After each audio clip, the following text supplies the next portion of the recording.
Well, when I talk about NPV and the conventional capital budgeting approach, I would refer to that mode of thinking as a thinking of a woodcutter. Yeah. So how would a woodcutter think? I'm given a target. I'll say I need 100 tons of wood, that I need to chop. I go to a forest, start chopping the trees, start chopping, piling up the wood, and the quicker that I do, the quicker that I get the job done, which means I'm very efficient in getting it done, then the better the returns will be. But the assumption is, and those assumptions are fatal to the real world, where real people reside in a real market, which is, there are other people who would be claiming, who would be claimants to the forest. There would be others who would probably be in the way to try to frustrate a manager from achieving what they have set out to do. And most importantly, the consequence of it is that not all the wood that you chop, you would be able to sell. And it could be for many, many other reasons.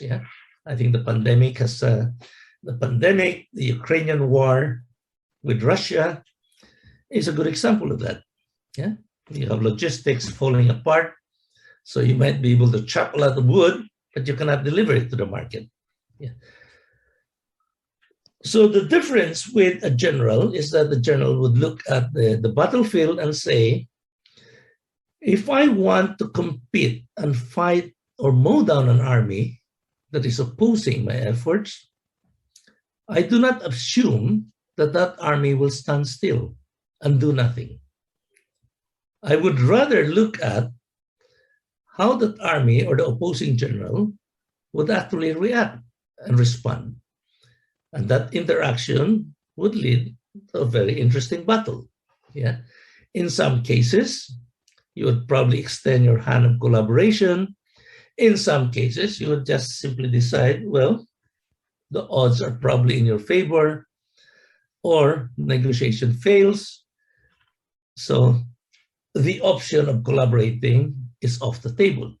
So at the end of the day, in that very dynamic interactions of two opposing armies, you need to have flexibility. And that flexibility comes in the form of, if your action of investing could lead to adverse consequences, and if you have the flexibility to reverse the decision by postponing your investment or delaying that investment to another date, then you avoid making a loss. And surely that kind of flexibility would have a value. And that flexibility, unfortunately, is not available in a conventional capital budgeting approach.